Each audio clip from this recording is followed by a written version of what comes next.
ప్రధానంగా మొబైల్ షాపులు ఎన్ని వరకు ఉంటాయి? ఎంతమంది ఈ యొక్క సభ్యత్వం మీ అసోసియేషన్ తరపున కలిగి ఉన్నారు?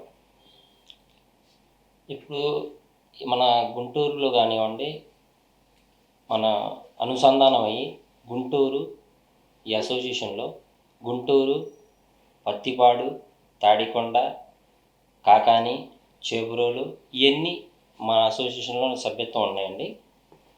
వీరికి దాదాపుగా షాపులు వచ్చేసి ఒక 500 దాకా ఉంటాయి. ఇంకా కొన్ని యాడ్ అవ్వాల్సినవి ఉన్నాయి. అంటే రీసెంట్లీ ఎలక్షన్ మొన్న 24 జరిగింది. దాంట్లో నేను అధ్యక్షునిగా ఎన్నికయ్యాను. కాబట్టి కొన్ని షాపులు దాంట్లో మిస్ అయినాయండి. అవి కూడా మేము దాంట్లో చేసేసి వాళ్ళకి ఐడి కార్డ్ అనేది ఒకటి మెన్షన్ చేస్తాము ప్రతి వారికి. ఓనర్ గారికి ఒక ఐడి కార్డు ఉంటుంది. అట్లాగే ఎంతమంది అయితే టెక్నీషియన్స్ ఉంటారో వాటిల్లో అందరికీ ఐడి కార్డ్స్ వస్తాయి. అయితే ఈ ఐడి కార్డ్స్ వల్ల ఉపయోగం ఏంటి అని అంటే, ఈ ఐడి కార్డ్స్ వల్ల స్పేర్స్ అనేది తీసుకోవాల్సి ఉంటుందండి హోల్సేల్ వాడి దగ్గర నుంచి. ఐడి కార్డ్ లేదు అనటం వల్ల ఏం జరుగుతుందంటే, ఆన్లైన్లో యూట్యూబ్లో ఆన్లైన్లో అన్నీ వచ్చేసింది సార్. ఏ మొబైల్ చూసుకున్నా రిపేర్ అనేది పెట్టేస్తారు దాంట్లో. దాని ద్వారా ఏమవుతుందంటే, ఈ ఐడి కార్డ్ అనేది లేకపోతే ఎవరైనా సరే యూట్యూబ్లో చూడటం, ఆ మొబైల్ తీసుకెళ్ళి ఓపెన్ చేసేసి డిస్ప్లే అయిపోయిందో, బ్యాటరీ పోయిందో వేసుకోవటం జరుగుతుంది. ఈ ఐడి కార్డు ఉన్న వాళ్ళకే స్పేర్స్ ఇవ్వాలి అనేది మేము హోల్సేల్ వాళ్ళకి కండిషన్ పెట్టడం జరుగుతుంది. ఇప్పుడు ఆ సర్వీస్ వాళ్ళు ఓపెన్ చేసి తీసుకెళ్ళి చేయటం వల్ల మా మొబైల్ షాప్ వాళ్ళకి వర్క్ లేకుండా పోతుందండి. చాలామంది రోడ్డును పడతారు దీనివల్ల. ఓకే, ఈ ఐడి కార్డు ఉంటే కొంతవరకు మనం ఈ సమస్యల్ని ఆపుకోగలం అనే ఉద్దేశంతో ఐడి కార్డు కూడా పెట్టడం జరుగుతుంది సార్. సరే, ఇప్పుడు నగరంలో మొబైల్ షాపులు యజమానులు ఉన్నారు, అదేవిధంగా టెక్నీషియన్స్ ఉన్నారు. సరే, వీరు మామూలుగా తమ పని కొనసాగిస్తున్నారు. అయితే వీరితో పాటు ప్రధానంగా హోల్సేల్ వ్యాపారస్తులు కూడా ఉన్నారు. వాళ్ళు ఇటీవల కాలంలో వాళ్ళ యొక్క ప్రవేశం, వాళ్ళ యొక్క ప్రాధాన్యత ఎక్కువగా ఉంది. తద్వారా ప్రధానంగా ఈ యొక్క రిటైల్ వ్యాపారస్తులకి, ఈ సాంకేతిక నిపుణుల టెక్నీషియన్స్కి అనేక రకాల సమస్యలు తలెత్తున్నాయని చెప్పి ఆరోపణలు వస్తున్నాయి. ఇది ఎంతవరకు నిజం? వారి వల్ల మీకు ఎటువంటి ఇబ్బందులు తలెత్తే అవకాశాలు ఉన్నాయి? కాస్త వివరించండి మీ మాటలు.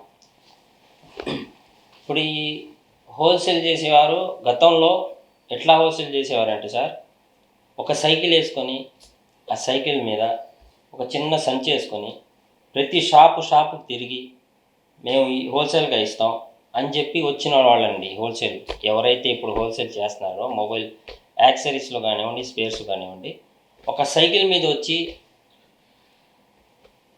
ఆ 1-2 స్పేర్స్ అమ్ముకుంటూ వెళ్ళేవాళ్ళు ఇప్పుడు ఈ రోజున వాళ్ళు పెద్ద పెద్ద షాపులు పెట్టి చిన్న ఒక 5,000 ఉన్న రెంట్కి ఉన్న ఏరియాలో వాళ్ళు వచ్చేసేసి 40,000, 50,000 రెంట్ చేయడం.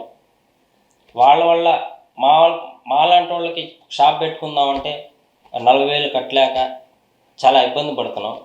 ఇప్పుడు ఏం చేస్తున్నారంటే, హోల్సేల్ అని వచ్చిన వారు హోల్సేలే చేయాలి కదండి. అవును, హోల్సేలే కాకుండా యాక్సెసరీస్, గ్లాస్ పౌచ్ కానివ్వండి, అక్కడి దగ్గర నుంచి బ్యాటరీలు, డిస్ప్లేలు ఇవన్నీ వీళ్ళే అమ్మేసేసి రిటైల్గా వాళ్ళే అమ్ముతున్నారు, హోల్సేల్గా వాళ్ళే అమ్ముతున్నారు. ఆఖరికి సర్వీస్ కూడా వాళ్ళే చేయడం మొదలుపెట్టారండి. ఇప్పుడు సర్వీస్ కూడా వాళ్ళే చేస్తే ఇప్పుడు మేము ఎట్లా బతకాలి చెప్పండి? ఓకే, ఇప్పుడు డిగ్రీలు చదువుకున్నాము, ఇంటర్వ్యూ చదువుకున్నాము, ఏం చదివి ఈ ఫీల్డ్లోకి వచ్చి పని లేక, గవర్నమెంట్ జాబులు లేక మొబైల్ షాపులు పెట్టుకుంటే కూలి అన్న డబ్బులు వస్తాయన్నట్టు కూర్చోవడం జరుగుతుంది ఈ రోజుల్లో. అంటే మీరు అనేది గతంలో హోల్సేల్ వ్యాపారస్తులు కేవలం కొద్దిగా అజ్ఞాతంగానో లేకపోతే కొద్దిపాటి సామాన్లు, లోపల ఉన్నటువంటి పరికరాలు మాత్రమే విక్రయించేందుకు సమాయత్తం చేసేవాళ్ళు. అందులో భాగంగా మీకు ఉన్నటువంటి షాపులకు కానీ, టెక్నీషియన్స్ కానీ వాళ్ళు ఇచ్చి వాళ్ళ వ్యాపారం కొనసాగించేవాళ్ళు. అందువల్ల తద్వారా ఆ లోపల పరికరాలు కానీ, ఇతరత్ర కానీ మామూలుగా విక్రయదారు రిటైల్ వాళ్ళకి మాత్రమే అవకాశం ఉంటుంది, బయట వాళ్ళకి ఎవరికి తెలిసేది కాదు. మీరు కొద్దిపాటి మార్జిన్తో అవి వేసుకొని కాస్త కస్టమర్ని పెంచుకునే ప్రయత్నం చేసేవాళ్ళు. అవును. ఓ పావలా బేడ మీకు ఆదాయ వనరులు సమకూరాయి. అవును. అదేవిధంగా పోచులు ఇతర పై వస్తువులన్నీ కూడా ప్యాడ్లు అవి మీరే ఎక్కిరించేవాళ్ళు. అవును. అయితే కేవలం హోల్సేల్ వ్యాపారస్తులు లోపల ఉన్నటువంటి చిన్న విడి పరికరాలు మాత్రమే అవును. వాళ్ళు ఎక్కిరించేవాళ్ళు. అవును. అది కూడా ఒక మారుమూలలో ఒక ఇంట్లోనో లేకపోతే చిన్న చిన్న వాళ్ళ వాహనాల ద్వారా వచ్చి మీకు అవును. ఎక్కిరించేవారు. అవును. అటువంటి నేపథ్యంలో నుంచి వాళ్ళే రంగప్రవేశం చేసి అవును. వాళ్ళే స్వతహాగా షాపులు పెట్టుకొని అవును. అది కూడా అత్యధిక అద్దెతో Yes. గుడ్విల్తో Yes. రంగప్రవేశం చేసి ఎక్కడైతే ఇది రిటైల్ వ్యాపారులు టెక్నీషియన్స్ ఉన్నారో వారి మధ్యలో వాళ్ళు పెట్టి ఇవన్నీ కూడా డైరెక్ట్గా కస్టమర్స్కి వాళ్ళు ఎక్కిరించడం వల్ల మీకు ప్రధానంగా బాగా సమస్య ఏర్పడింది. 100% అదే సార్. ఓకే. ఇప్పుడు మొబైల్ ఫీల్డ్ ఎంత పాడైపోవటానికి కారణం ఏంటంటే సార్, ఇంకోటి కూడా ఉంది. ఆన్లైన్ వచ్చినాక మాకు సేల్స్ అనేది చాలా దిగజారిపోయింది సార్. సేల్స్ అనేది లేదు. సేల్స్ ఆన్లైన్ వచ్చినాక అయితే మేము బతుకుతుంది మొబైల్ షాప్లో. ఎంతమంది అయితే ఈ 500 షాపులు ఉన్నాయో ఈ సరౌండింగ్లో ఓకే ఓన్లీ సర్వీస్ మీదే బతుకుతున్నాం సార్. ఈ సర్వీస్ కూడా ఆ హోల్సేల్ వాళ్ళు చేయటం అనేది చాలా అది కరెక్ట్ కాదండి. దానివల్ల మేము చాలా ఇబ్బంది పడుతున్నాం. ఇది కొన్ని సమయాల్లో మన అధికారుల దగ్గర కూడా తీసుకెళ్ళటం జరిగింది. వీటి మీద సమస్యలు తీసుకెళ్ళి దీని గురించి చెప్పడం జరిగింది అధికారులకి. అధికారులు సరే మేము మాట్లాడుతూ ఉన్నారు. అది కూడా కొంతవరకు జరిగింది. జరిగిన తర్వాత ఏదైతే ఈ అసోసియేషన్ అనేది కొంత కొలాప్స్ అయిపోయింది ఈ మధ్య అయిపోవటం వల్ల మళ్ళీ 4-5 నెలల నుంచి వాళ్ళు మళ్ళీ సర్వీస్ చేయటం మొదలుపెట్టారండి. అయితే ఈ సర్వీస్ మళ్ళీ ఆపాలి, కొత్త యూనియన్ రావాలి అని చెప్పేసి కొత్తగా మళ్ళీ ఈ పోయిన మంత్ 24లో ఎలక్షన్ చేయటం జరిగిందండి. ఈ ఎలక్షన్లో నేను మళ్ళీ విన్ అవ్వటం జరిగింది. అయితే ఇప్పుడు ఈ సమస్యల మీద ఎలా పోరాడాలి ఏంది అనేది ఆలోచించి దీని గురించి కమిటీ అనేది ఫామ్ అవుట్ చేసుకున్నామండి. ఈ అసోసియేషన్ సభ్యులు మేము దాదాపుగా ఒక 23 మెంబర్స్ ఉంటామండి. ఏదైనా సమస్య వచ్చినప్పుడు ఖచ్చితంగా ముందుండి మొబైల్ టెక్నీషియన్ సంబంధించి ఏ సమస్య ఉన్నా మేము ముందుండి చేస్తాం అనే వాళ్ళకి నేను వాళ్ళందరికీ తీసుకోవడం జరిగింది. ఇప్పుడు ఇది వచ్చేసి అసోసియేషన్ రిజిస్టర్ బాడీలో ఉందండి. ఈ బాడీ అయినాక నేను మన వాళ్ళకి మొత్తానికి అనౌన్స్ చేసి చెప్తాను. ఈ సమస్యలు అనేది అధికారుల దగ్గర తీసుకెళ్ళి నా వరకు ఎంతవరకు అయితే అంతవరకు నేను చేయడానికి సిద్ధంగా ఉన్నాను. అంటే మామూలుగా ఈ హోల్సేల్ వ్యాపారస్తులు రిటైల్ వ్యాపారస్తుల మధ్యలో వచ్చి వాళ్ళే షాపులు పెట్టుకొని వాళ్ళే విడి పరికరాలు కూడా అమ్ముకుంటూ డైరెక్ట్గా కస్టమర్లకి వ్యాపారాన్ని దెబ్బతీశారు.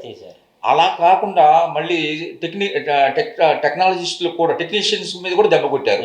అంటే రిపేర్ చేసేటటువంటి వాళ్ళు పని కూడా వీళ్ళే చేస్తున్నారు. అందువల్ల ఇప్పుడు వ్యాపారస్తులతో పాటు ఈ టెక్నీషియన్స్ కూడా పూర్తిగా ఆర్థిక పరిస్థితి దిగజారిపోయింది. అందువల్ల అటు వ్యాపారాన్ని దెబ్బతీశారు, ఇటు సాంకేతిక టెక్నీషియన్స్ని దెబ్బతీశారు. అంటే 2 విధాలుగా కూడా వాళ్ళు దెబ్బతీసి మిమ్మల్ని ఆర్థికంగా నష్టపరిచే ప్రయత్నం చేస్తూ ఉన్నారు. ఎందుకంటే వాళ్ళకి స్వతహాగా ఆర్థిక బలం ఉంటుంది కాబట్టి, మరి వాళ్ళ దగ్గర వస్తువులు ఉంటాయి కాబట్టి ఈ రకమైన నష్టం జరుగుతుంది. అందువల్ల మీరు మరి ఈ కష్టాలు ఈ సమస్యలన్నీ కూడా అధిగమించి మీలో కూడా ఒక సమైక్యతని పెంపొందించి తద్వారా మరి ఎటువంటి సమస్యలు ఉన్నాయో వీటిని రూపుమాపే దిశలో ఈ సంఘాన్ని ఏర్పాటు చేసి దానికి మీరు అధ్యక్షులుగా ఉండి కార్యాచరణ ప్రణాళికతో మరి వీటి మీద చర్యలు తీసుకోవడానికి అధికారులు కానీ రాజకీయ నాయకులు కానీ సంప్రదించి ముమ్మరమైనటువంటి ప్రయత్నాలు చేస్తున్నారన్నమాట. తప్పకుండా పోతే వీటిపై చర్యలు తీసుకునే విధానంలో ఎటువంటి చర్యలు మీరు తీసుకునే అవకాశాలు ఉన్నాయి ఈ హోల్సేల్ వాళ్ళ మీద? ఇప్పుడు మేము ఈ ఐడి కార్డ్ అనేది మీకు అయిన తర్వాత ఈ హోల్సేల్ వారికి కూర్చోబెట్టుకొని ముందు ఒక మీటింగ్ అనేది పెట్టుకోవటం జరుగుతుందండి. జరిగిన తర్వాత ఇలా ఎవరికైతే ఐడి కార్డు ఇస్తున్నామో వాళ్ళకే మీరు స్పేర్ ఇవ్వాలి అని చెప్పటం. ఆ తర్వాత కూడా వీళ్ళు ఏ రోజైతే మళ్ళీ సర్వీస్ చేయటం మొదలుపెట్టారో ఆ రోజు ఏం చర్యలు తీసుకోవాలనేది ఆలోచించి ఏ అధికారుల దగ్గరికి వెళ్ళాలి, ఇట్లా మా కడుపులు కొడుతున్నారు.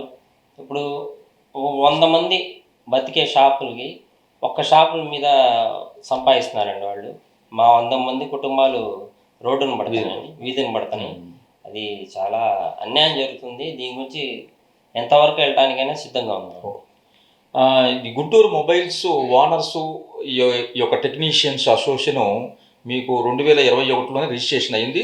కానీ అప్పటి వరకు మీకు ఎటువంటి సమస్యలు లేవు కాబట్టి మళ్ళీ 24లో తిరిగి ఎన్నికలు నిర్వహించడం, అందులో ప్రధానంగా ఈ సమస్యల కోసమే చైతన్యం తీసుకురావడానికి మళ్ళీ కొత్త బాడీని ఎంపిక చేసుకోవడం, ఆ కొత్త బాడీలు కూడా మిమ్మల్ని అధ్యక్షులుగా ఎన్నుకోవడం, తద్వారా అప్పటి నుంచి ఈ సమస్యల కోసం పోరాడటం ఇవన్నీ కూడా చేస్తూ ఉన్నారు.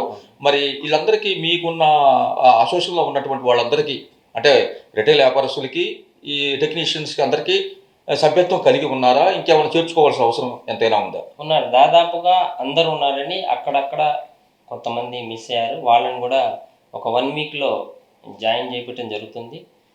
జాయిన్ చెప్పేసి వాళ్ళకు కూడా ఐడి కార్డు మెన్షన్ చేస్తామండి. అందరికీ ఒకేసారిగా ఐడి అనేది ఇంప్రూవ్ చేస్తాం. దాన్ని బట్టి తద్వారా ఆ ఏరియాని, ఇప్పుడు తాడికొండ ఉందండి, అక్కడ ఏ సమస్య ఉంది, పత్తిపాడు ఉంది, అక్కడ ఏ సమస్య ఉంది, ఆ సమస్యల్ని బట్టి పరిష్కారానికి మేము ముందు సాగుతాం. సరే, ఇప్పుడు రిటైల్ వ్యాపారస్తులు అంటే కొద్దిగా పర్వాలేదు ఆర్థికంగా, మరీ టెక్నీషియన్స్ అంటే వాళ్ళు పూర్తిగా పూర్తిలో అంటే ఆర్థికంగా బలహీనపడి ఉంటారు. మరి అటువంటి వారు మరి దెబ్బతిన్నారు కదా, వారి సంక్షేమం కోసం ప్రభుత్వం తరపున ఏవైనా సహాయ కార్యక్రమాలు లేకపోతే ఉపాధి కార్యక్రమాలు ఏమైనా చేపడుతున్నారా? ఇప్పుడు ఈ అసోసియేషన్ అనేది మన గుంటూరు ఒక్కటే కాదండి, రాష్ట్ర వ్యాప్తంగా ఒక అసోసియేషన్ ఉంది. మా అసోసియేషన్ మొత్తాన్ని అనుసంధానంగా ఏపీఎంటీఏ అని రాష్ట్ర టెక్నీషియన్ అసోసియేషన్ ఒకటి ఉందండి. వారు కూడా వీటి మీద ఫైట్ చేస్తున్నారు. ఫైట్ అంటే ఏం లేదండి, కార్మికులు, మొబైల్ టెక్నీషియన్ అనే ప్రతి వ్యక్తికి, మొబైల్ షాపుల్లో వర్క్ చేసిన ప్రతి టెక్నీషియన్స్కి మన కార్మిక సంఘాల కింద గుర్తించాలి అనేది ఒక వినతి పత్రం మన సీఎం నారా చంద్రబాబు నాయుడు గారికి గత 3 నెలల క్రితం అందించడం జరిగిందండి. అదే దిశగా ప్రతి ఊరు నుంచి, ప్రతి జిల్లా నుంచి మన రాష్ట్రం అంతా ఆ వినతి పత్రం అందించడం జరిగిందండి. అందుకే ఎంత తొందరగా అయితే అంత తొందరగా మొబైల్ టెక్నీషియన్స్ని కార్మికుల సంఘం కింద తీసుకుంటే వాళ్ళకి సబ్సిడీ లోన్స్ కానివ్వండి, ఇన్సూరెన్స్ కానివ్వండి, ఇట్లా చిన్న ఇళ్ల స్థలాలు కానివ్వండి, వీటికి అర్హులవుతారు.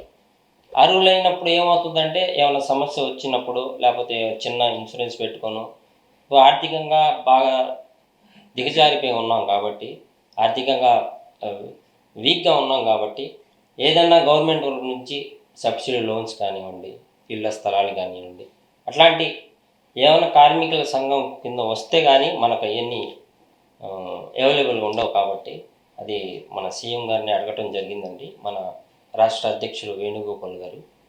అయితే వారికి కొంత టైం ఇచ్చారు, అది కూడా అవుతుందని ఆశిస్తున్నాం సార్. సరే, గతంలో రిటైల్ వ్యాపారస్తులు చాలా గొప్పగా వ్యాపారం చేసేవాళ్ళు, కొనుగోలుదారులు కూడా భారీగా వచ్చేవాళ్ళు, వాళ్ళ ఆర్థిక పరిస్థితి కూడా బలోపేతంగా ఉండేది. అయితే ఇటీవల సాంకేతిక విప్లవ రంగం అంటే డిజిటల్ మార్కెటింగ్ వల్ల ఆన్లైన్ వ్యాపారం బాగా రంగప్రవేశం చేసి మరి బాగా ఉధృతంగా ఆఫర్లు ఇస్తూ వ్యాపారాన్ని మొత్తం కైవసం చేసుకుంది. ఆన్లైన్ రంగ వ్యాపారం వల్ల మీకు ఎటువంటి సమస్యలు ఎదురవుతున్నాయి? ఎటువంటి సమస్యల్ని మరి ఇప్పుడు మీరు ఫేస్ చేస్తున్నారు? ఇప్పుడు ఆన్లైన్ అనేది ప్రతిదీ ఆన్లైన్ అయిపోయిందండి. కేబుల్ దగ్గర నుంచి, గ్లాస్ దగ్గర నుంచి, ఆఖరికి డిస్ప్లేల దగ్గర నుంచి, మొబైల్ దగ్గర నుంచి అన్నీ ఆన్లైన్లో దొరుకుతున్నాయండి. ఒక్క ఆన్లైన్లో జరగదు ఏంటంటే, ఇప్పుడు ఉన్న ప్రజెంట్ మూమెంట్ సర్వీస్ ఒక్కటే. ఈ సర్వీస్ కూడా టెక్నీషియన్ నుంచి వెళ్ళిపోయి అది కూడా ఆన్లైన్ అయిపోయి, లేదంటే ఈ హోల్సేల్ వాళ్ళు మళ్ళీ కంటిన్యూ చేయడం జరిగితే ఇంకా టెక్నీషియన్ అనేవాడు ఆత్మహత్యలు ఎక్కువ అయిపోతాయి సార్. ఆల్రెడీ చాలా జరిగినాయి అలాంటి ఆత్మహత్యలు. కానీ ఈ ఆన్లైన్ వచ్చినాక ఈ కొద్ది గొప్ప సర్వీస్ మీద బతుకుతున్నాం. ఆ సర్వీస్ కూడా ఈ హోల్సేల్ వాళ్ళు లాగుతున్నారు. ఎందుకంటే ఈ ఆన్లైన్ సంస్థని మనం ఆపడానికి మన చిన్నవాళ్ళ వల్ల అయ్యేది కాదు సార్. అది ఆన్లైన్ సంస్థ అనేది ప్రపంచం అంతా ఉంది సార్. అది ఆ ప్రపంచం అంతా ఆపాలంటే అది జరిగే పని కాదు. కాబట్టి ఈ సర్వీస్ కన్నా మనం కాపాడుకుందాం అనే ఉద్దేశంతో మేము ఈ అసోసియేషన్ బలోపేతం చేసుకుంటున్నాం సార్.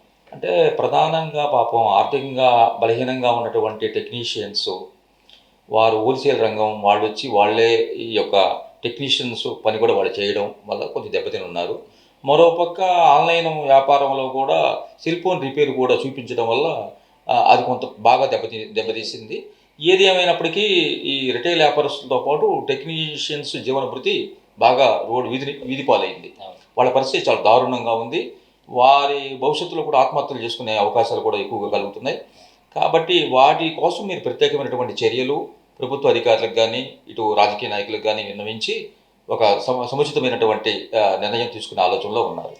సరే, అది అలా ఉంటే అప్పుడప్పుడు పండుగలు పర్వదినాల్లో మళ్ళీ ప్రత్యేకంగా స్పెషల్ బంపరు ఆఫర్ అని చెప్పేసి డిస్కౌంట్లుగా ప్రకటిస్తూ ఉన్నారు. అందువల్ల కూడా మీకు దెబ్బతినే అవకాశాలు ఉన్నాయి కదా వ్యాపారం? ఉంటాయి సార్, ఖచ్చితంగా ఉంటాయండి. ప్రతి పండగ ఆఫర్ ఉంటుందండి. ఇప్పుడు దాదాపు ఏమవుతుందంటే, ఇప్పుడు మీరు చూడండి, పెద్ద పెద్ద బిగ్సీ, లాట్, ఫ్లిప్కార్ట్ ఇవన్నీ షోరూంలు ఇవన్నీ వచ్చినప్పటి నుంచి మామూలు మొబైల్ షాప్లో ఎవరు మొబైల్స్ అమ్మట్లేదండి, చాలా తక్కువ అయిపోయింది. దానివల్లే ఈ సర్వీస్ అన్నా కాపాడుకుందాం అనే ఉద్దేశంతో సర్వీస్ ఒక్కదాని మీద ఫైట్ జరుగుతుంది సార్. సరే, ఏది ఏమైనప్పటికీ కూడా నగరంలో ఉన్నటువంటి మొబైల్ రిటైల్ వర్తకులు చాలా ఇబ్బందులు పడుతున్నారు. అదేవిధంగా టెక్నీషియన్స్ కూడా అనేక సమస్యలు ఎదుర్కొంటూ ఉన్నారు.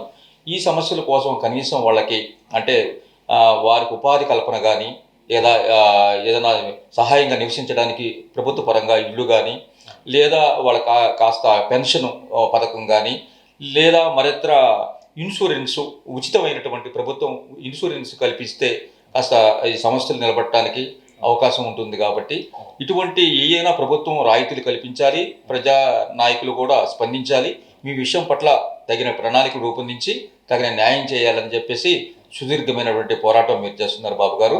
ఈ గుంటూరు మొబైల్ రిటైల్ వర్తకుల సంఘం తరపున, టెక్నీషియన్ తరపున మీరు చేస్తున్న అవిరళ కృషికి నిజంగా అభినందనీయం. ఈరోజు మా స్టూడియోకి వచ్చి మీ యొక్క సభ్యులు, విక్రయదారులు ఎదుర్కొంటున్నటువంటి అనేక సమస్యల్ని విషయాన్ని వివరించి, అదేవిధంగా వారి పరిష్కార దిశలో మీరు చేపట్టుతున్నటువంటి ప్రణాళికలు, కార్యక్రమాలు కూడా చక్కగా వివరించారు. మీకు మరోసారి ధన్యవాదాలు తెలుపుతూ లక్ష్యం group of media. Thank you. ధన్యవాదాలు.